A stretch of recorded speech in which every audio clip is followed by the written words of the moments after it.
Pássaros não enxergam os vidros. Duas aves no fio podem levar choque se uma tocar a outra. Essas são algumas das muitas perguntas interessantes respondidas nesse vídeo do quadro Ornitólogo Responde.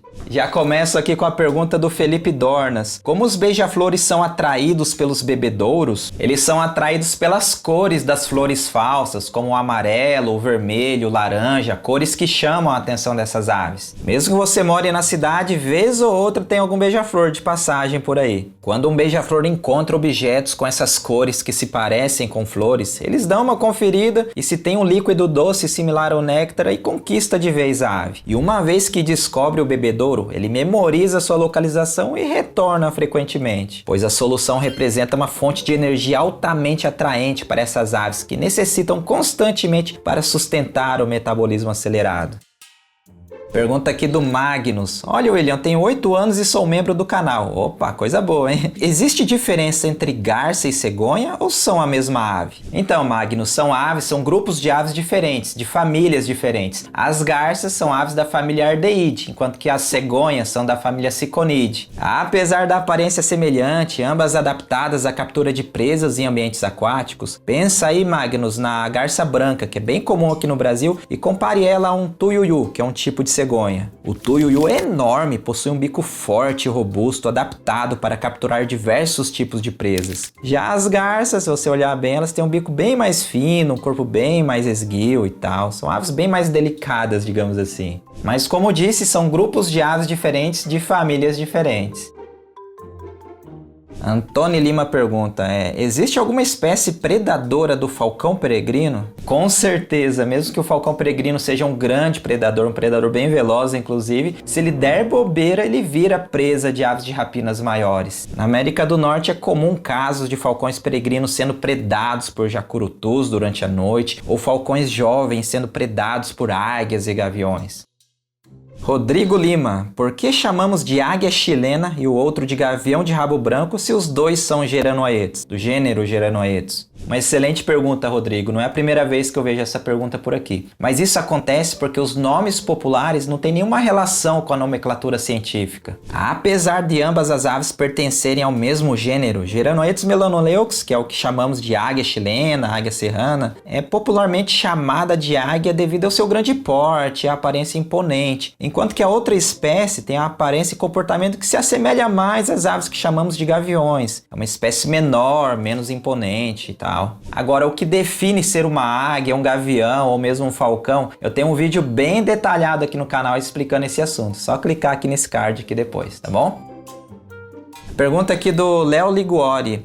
O que acontece se duas aves pousadas no mesmo fio de energia encostarem umas nas outras? Não vai acontecer absolutamente nada, pois não existe diferença de potencial elétrico entre as duas aves, já que ambas estão no mesmo fio. Tanto é que é uma cena comum de ver aves no mesmo fio interagindo, relando uma na outra, cortejando, brigando, alimentando e tal. Exatamente por isso que aves pousadas em fios não levam choque, não tem diferença de potencial elétrico, não tem um caminho para a corrente elétrica. Agora, se as duas aves pousadas em fios diferentes se tocarem, aí é problema, pois elas vão sofrer um choque elétrico e possivelmente ir a óbito. Mesma coisa acontece se uma ave que estiver sozinha tocar, encostar ao mesmo tempo em um outro fio ou em um outro objeto que esteja aterrado, criando assim um caminho para a corrente elétrica, que vai levar a um choque potencialmente fatal para a ave.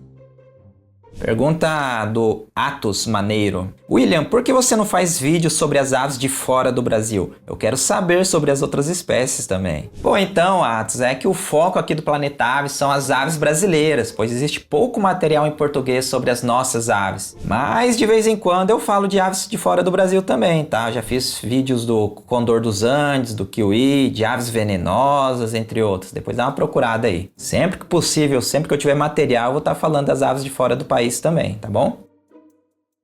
César diz, William, eu amo seu canal, mas os pássaros enxergam vidros? Imagino que você tenha perguntado isso por causa de aves que colidem com vidraças, né, com vidros espelhados e tal. Mas ó, dependendo da situação, nem nós enxergamos os vidros.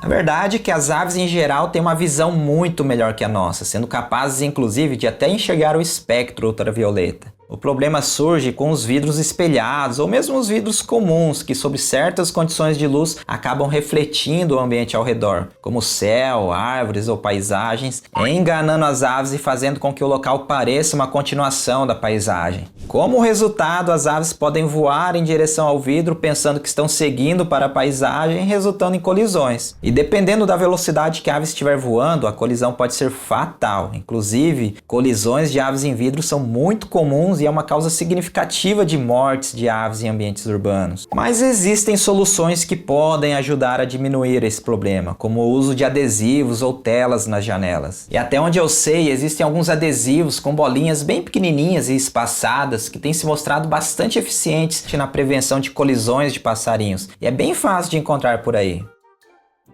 Nelson Rivaldo, por que o cuco é o pássaro dos relógios? Esses relógios são bem antigos, eles surgiram ali por volta do século XVIII, na região da Floresta Negra, na Alemanha. E o porquê utilizar o pássaro cuco, assim, ainda não existe uma explicação. Ninguém sabe ao certo, mas existem hipóteses, claro. A hipótese mais popular sugere que o artesão responsável pelo primeiro relógio cuco optou pelo canto do pássaro para marcar as horas devido ao fato de ser um pássaro comum na Alemanha, somado ao fato de ter um canto marcante e ao mesmo tempo simples.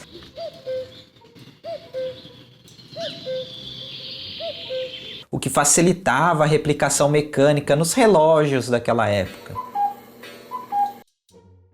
Reinilda Carneiro. William, quantos batimentos cardíacos bate o coração de uma galinha? Bom, sabemos que as aves têm um metabolismo bem mais rápido que o nosso, então o batimento cardíaco delas é bem mais acelerado. Em galinhas domésticas, o coração bate entre 200 e 300 vezes por minuto. Nas aves em geral, a frequência cardíaca é mais ou menos isso quando elas estão em repouso, podendo dobrar durante voos batidos ou durante corridas. Porém, os beija-flores superam todos os outros grupos de aves, com batimentos cardíacos que podem ultrapassar 1.200 vezes por minuto. Pergunta do Ari Martins: por que os quero-queros são tão frequentes em estádios de futebol? Porque é uma ave que adora, que vive na verdade associada a espaços abertos, principalmente campos com vegetação rasteira. Então os estádios de futebol, praças, parques, canteiros de ruas e avenidas, qualquer lugar que tenha uma gramínea em área aberta, provavelmente vai ser ocupada por essa ave. Então ele não tem uma paixão especial pelos estádios de futebol, e sim por áreas abertas com gramíneas, independente se está em um estádio ou não. Pergunta aqui do Edson: o condor dos Andes é a maior ave voadora ou é a arpia? Nenhuma delas. Em envergadura, a maior ave voadora do mundo é o albatroz errante, que pode atingir até 3,5 metros de envergadura de asas. Maior que os 3,20 metros do condor dos Andes e muito maior que os 2 metros de envergadura da arpia. Agora, se considerarmos o peso como critério, também não é nem o condor e nem a arpia, já que existem algumas espécies de abetardas que podem chegar a 18 quilos e ainda voar, mesmo que voando por pouco tempo. Um pouco mais que o peso máximo de 15 quilos dos condores e muito mais que os 9 quilos da arpia. Pergunta aqui da Ananda Prado, que é membro do canal aqui há muito tempo, já com selinho arpia. Oi William, sou fã de um passarinho chamado barranqueiro de olho claro. Você poderia falar sobre ele, sobre os hábitos desse pássaro? Então Ananda, eu adoraria fazer um vídeo, ou mesmo mostrar aqui no canal o barranqueiro de olho branco, mas o problema é que esse passarinho é extremamente difícil de filmar e de fotografar também, porque ele é uma ave extremamente arisca, assim, vive no ambiente florestal, no emaranhado da floresta, muito tímida e discreta, mas eu prometo que assim que eu tiver bastante material sobre essa espécie, eu vou mostrar ela aqui no canal, tá bom? Para quem não conhece, é esse passarinho aí da tela que vive na Mata Atlântica e que faz esse canto aqui, ó.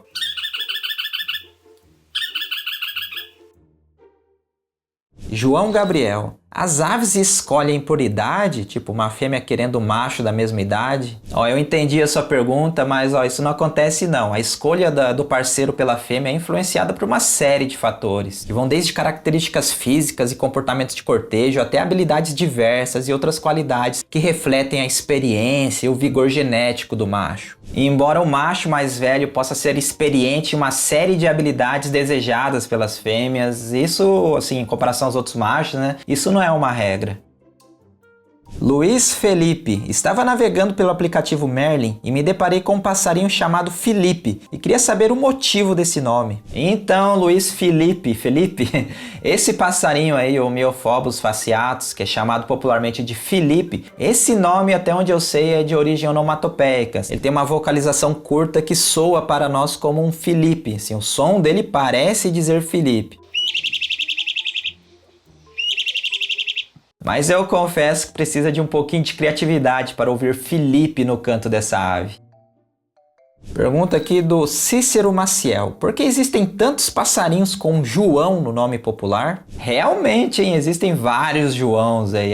João Chique-Chique, João Botina da Mata, João Bobo, João de Barro, João de Pau, enfim, são vários Joãos no mundo das aves. Eu não sei a explicação, também nunca encontrei uma explicação de alguma fonte confiável, mas eu tenho uma hipótese, tá? É que todos esses Joãos sejam uma influência do nome João de Barro, que é o nome mais popular e antigo dos Joãos das aves. Na falta de um nome popular para as aves, no passado o pessoal foi dando nome às espécies, né, lembrando do João de Barro. Ah, esse passarinho pequenininho aí é o João Chique-Chique, ah, esse é o João Bobo, esse é o João de Pau e assim por diante. Sempre colocando o nome João acompanhado de uma outra palavra indicando alguma característica comportamental do hábito, alguma característica física ou até vocal da ave. O João Chique-Chique, por exemplo, é uma referência ao cacto chique-chique, que é comum no hábitat dessa espécie na Caatinga. E não custa lembrar, tá? Se você quer fazer alguma pergunta para o próximo vídeo desse quadro, coloca sua pergunta aqui nos comentários, utilizando a hashtag Ornitólogo Responde. Mas tem que escrever direitinho, Ornitólogo Responde. Se você escrever alguma coisa errada aí, não vou conseguir localizar a sua pergunta. Combinado? Então é isso, gente. Agradeço aqui a audiência de sempre, bom final de semana para vocês e até o próximo vídeo.